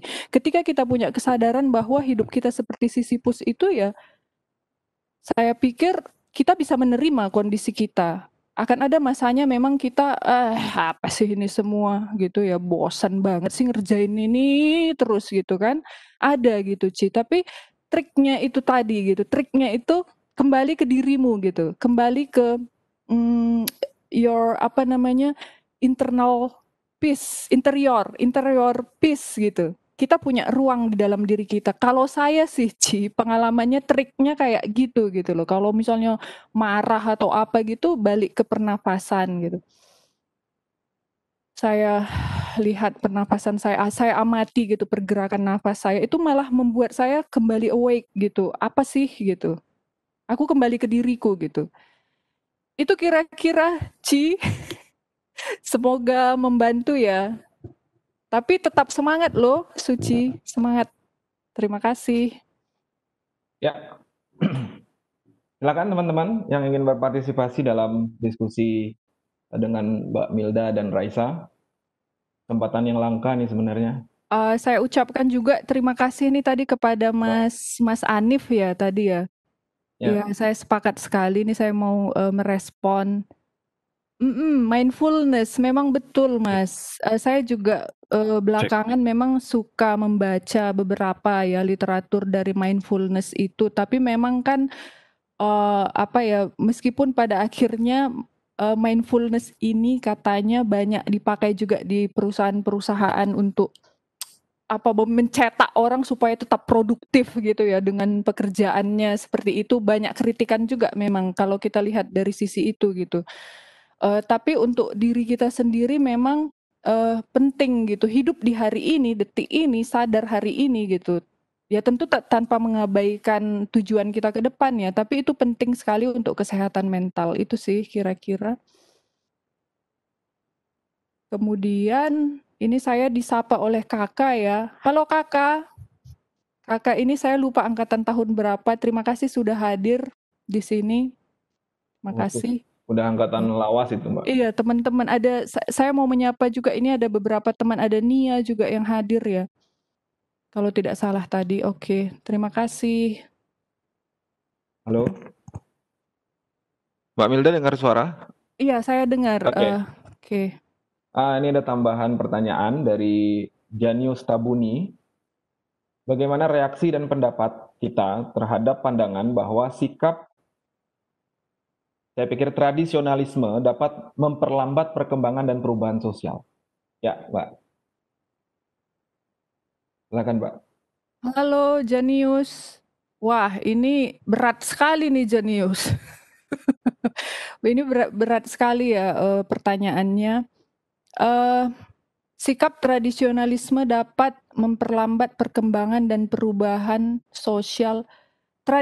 Saya mengatakan gini sih ya, Janius, meskipun tidak terkait langsung dengan materi kita hari ini, tapi tak apa-apa, terima kasih banyak sudah bertanya. Nanti Janius akan mengeksplor ini terus di dalam ketika perkuliahannya. Janius ini mahasiswa baru, Mas Pandi. Saya melihat bahwa tradisi itu luar biasa, Janius. Ya, tradisi itu luar biasa, ya. Tetapi mungkin sama ya seperti yang kita lihat kalau sudah menggunakan isme itu kan jadi dogmatisme gitu ya. Tradisionalisme itu ketika kita tidak mau melihat perspektif yang lain, mungkin ya ketika kita menggunakan istilah tradisionalisme terkungkung di dalam dunianya sendiri, itu memang tidak bagus ya.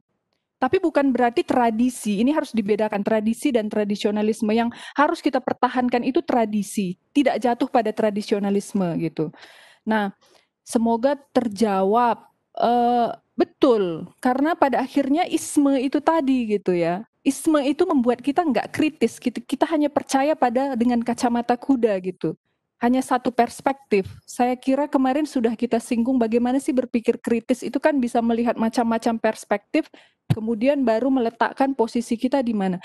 Tapi ingat ya, tradisi itu menurut saya itu luar biasa. Itu harus tapi tidak menjadi tradisionalisme. Itu kira-kira Janius nanti untuk lebih lanjutnya bisa dieksplor di kelas-kelas kita yang banyak sekali, yaitu saya pikir nanti ruang pembelajaran yang luar biasa untuk Janius. Terima kasih.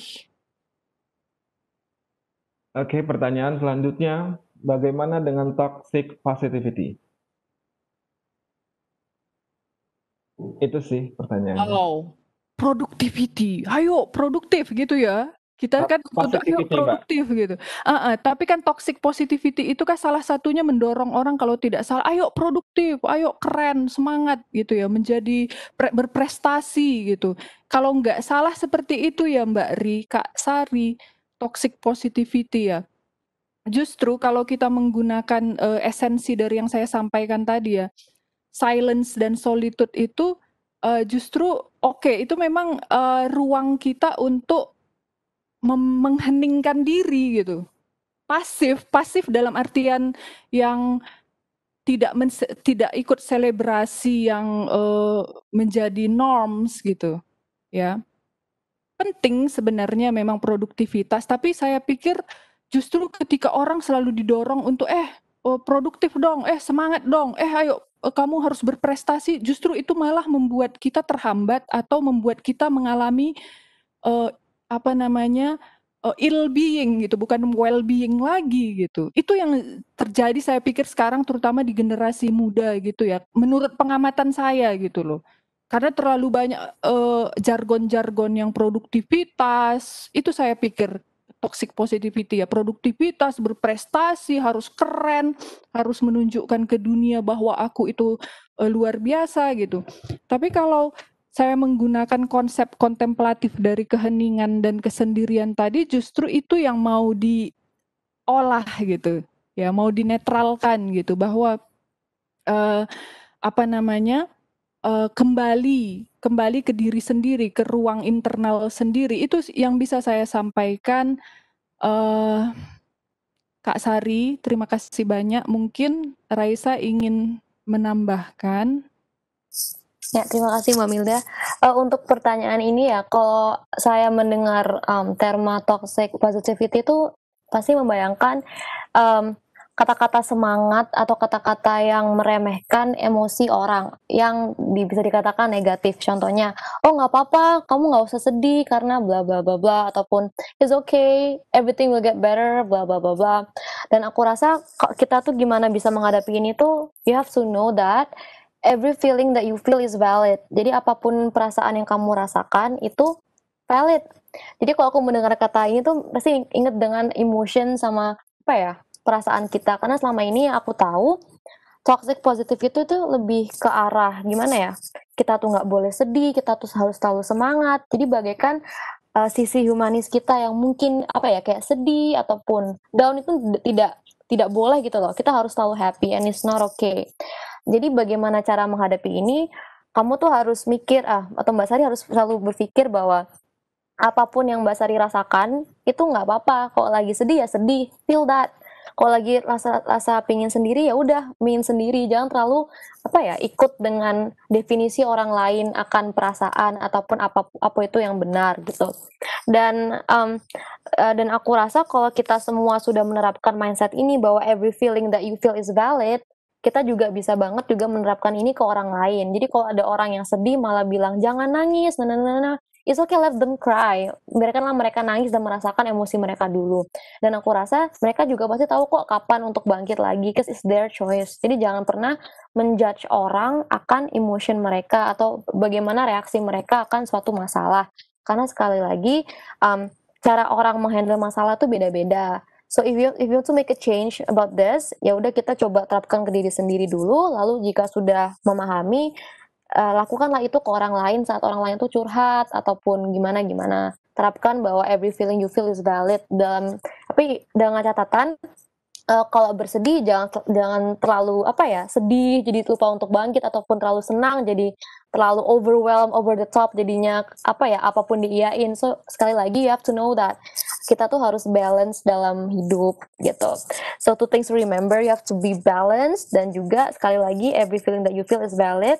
Toxic positivity itu sangatlah buruk karena itu memendam ataupun meremehkan emosi orang lain yang mereka tuh rasakan. Dan itu yang selama ini aku rasakan dalam berteman ataupun my connections with other people. It's about feelings gitu ya.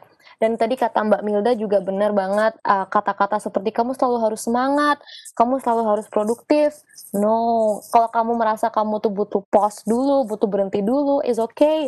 Jangan berpikir bahwa kamu tuh selalu on the go, selalu harus melakukan A, B, C, D, F, G, harus menunjukkan bahwa kamu tuh hebat. Itu bukan suatu hal yang harus ya, malah yang penting itu kamu tuh harus merasa cukup dulu dengan diri sendiri. Kamu tuh harus merasa bahwa kamu tuh baik-baik saja, baru tuh mengkonsiderasi how people perceive you. So it's lebih penting cinta kita ke diri sendiri dibandingkan terlalu mementingkan bagaimana orang itu melihat kita gitu sih. Menurut aku seperti itu. Terima kasih. Ya, terima kasih Raisa, Mbak Milda atas jawabannya. Saya pikir clear, sudah bisa menjawab pertanyaan dan kegelisahan dari Mas Aziz, Mas Janius, Mbak Sari, Mbak Suci dan lain-lain. Saya pikir juga waktu yang membuat kita tidak bisa melanjutkan proses diskusi virtual kita. Jika masih banyak pertanyaan, ya silakan mungkin bisa secara mandiri menghubungi para trainer kita, para pembicara pada kesempatan kali ini. Tapi dari sekian banyak yang disampaikan tadi, saya pikir setiap yang disampaikan Raisa, Mbak Milda, itu penting bagi kita. Ya, tidak ada kesimpulan yang 1-2 kalimat. Hampir semua yang disampaikan tadi itu adalah guidance bagi kita untuk menghadapi masa pandemi ini, apalagi di dalam sebuah upaya untuk beradaptasi dengan kondisi yang sama sekali kita tidak pernah memikirkan sebelumnya, memprediksikan sebelumnya. Tapi kita dipaksa harus cepat ya, menghadapi proses disrupsi, menghadapi proses dan lain sebagainya. Cuman kalau boleh saya menyingkat apa yang Mbak Milda dan Raisa sampaikan dan relevansinya terhadap karya tulis yang Mbak Milda sampaikan tadi adalah yang paling utama adalah bagaimana kita bisa mengkerangkai kehidupan dengan cara yang kontemplatif dan tetap keep going. Ya. Itu saya pikir teman-teman. Jadi tadi selamat kepada teman-teman yang saya sebutkan ini ya, akan mendapatkan buku spesial dari karya penulis Mbak Raisa dan Mbak Milda, mulai dari Mas Anif Mukhlasin, Mas Aziz juga selamat, Mbak Suci dan Mas Janius, pertanyaannya juga Jenius, Mas Janius. Lalu yang selanjutnya adalah Mbak Sari. Jadi nama-nama yang saya sebutkan tadi silahkan menghubungi kontak person yang ada di poster ya untuk menghubungi kira-kira gimana nanti untuk pengambilan buku karya penulis tersebut. Saya pikir seperti itu, Raisa, Mbak Milda, dibuka aja mikrofonnya. Ya, terima kasih banyak. Terima kasih banyak. Terima kasih. Terima kasih Fandi, terima kasih banyak semua teman-teman, Bapak Ibu dosen, terima Sedikit kasih. pengumuman kepada teman-teman semuanya, jangan kemana-mana, karena 2 minggu lagi Sodet akan hadir kembali untuk mendiskusikan hal yang tidak kalah penting dari hari ini. Bersama Mbak Galih dan Mbak Rachel. Demikian yang dapat saya sampaikan. Jika ada beberapa kata yang keselip, salah atau kurang, itu pasti karena kesalahan saya, jadi mohon dimaafkan. Dan teman-teman semangat terus untuk menempuh semester ini dengan selalu mengejar apa yang kita sama-sama inginkan, dan jangan lupa terus mengeksplorasi dirinya. Demikian dari saya. Assalamualaikum warahmatullahi wabarakatuh.